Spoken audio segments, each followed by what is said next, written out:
James Shaw. Thank you, Mr Chair. I would just like to make a few comments both about Clause 23 and about the distinctions between shall and should and in relation to Mr Robertson's SOP 169. I'll start with shall and should, and I just wanted to mention to the House that the distinction between the words shall and should almost brought the Paris climate change talks to a grinding halt roughly 5 minutes before the gavel was brought down, because the Americans simply could not accept an agreement in which countries shall bring down their emissions versus should bring down their emissions. So I think that Mr O'Rourke does have a point in terms of the level of wiggle room that is created there. And if I was a judge, it would be quite a nightmare to have to work your way through a judgment in which you had to determine whether something did or did not happen in relation to something that should or should not have happened. So I think there is a point there that may need to be addressed. In relation to Mr Robertson's SOP 169, that is obvious. We'll obviously support that. It's just cleaning up an error in the drafting. So I'd just like to talk a little bit about Clause 23 in response to both some of the comments that Mr Robertson has made and also comments made by previous speakers, notably Paul Foster-Bell. I'd like to say that as the bill came to the House originally, as Mr Robertson said, it did provide some exemptions for the way some parts of the Public Works Act would apply. Now, it is quite clear that the reason why the government required that change take place is because they want to build a 7-lane motorway through Ruahine Street out to the airport as part of the Roads of National Significance program. And of course, the idea of protecting the town belt meant that this was going to be unacceptable. So when Mr Foster-Bell says that the piece of evidence saying that it would be difficult to string some emergency cables up to the hospital over the town belt if we had changed that is simply looking for evidence for something that was a foregone conclusion. It was never about that kind of thing. It was only ever about ensuring that the bill was loose enough to allow the government to push through its Roads of National Significance program. That was always the agenda from the start here.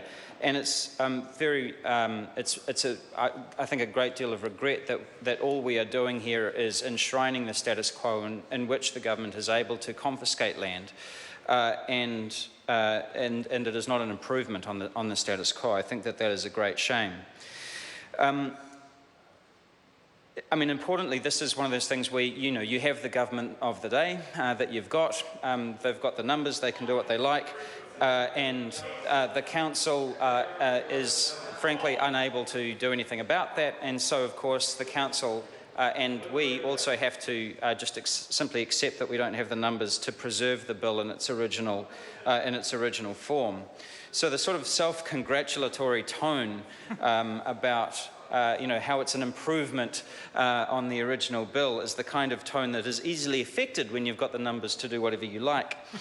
I do want to say it is a great shame that the original Clause 23 was turfed out and simply replaced with the current status. Having said all of that, the bill as a whole, with that exception, is a great improvement on the status quo, in which there were a series of very contradictory acts, a bit of a sort of a legal morass that needed to be brought together. And so it is for that reason, despite the Clause 23 shenanigans that have gone on, that the Green Party is pleased to support the bill through this stage of its passage. I wanted to say, sorry, just one other thing in relation to Clause 23. Part of what happened when that clause was changed was that Wellingtonians no longer became interested persons in relation to the confiscation of parts of their town belt for the conversion of that town belt into motorway. And I find it extraordinary that you can actually pass an act in which you said that Wellingtonians are not interested persons in relation to the fate of parts of their town belt as they get removed from recreational and environmental use and converted into 7-lane motorways. That is quite a contradiction. Nevertheless, it is good. We are pleased to support this bill through the stage. We also support SOP 169, and we would like a further distinction around should and shall, if it can be forthcoming. Well, members, the question is that the preamble parts 1 to... Oh, sorry, we're here. So the question is that Grant Robertson's amendments to part 2 set out on SOP number 169 and his tabled amendments stand part. Those of that opinion will say aye. Aye. Those against, no.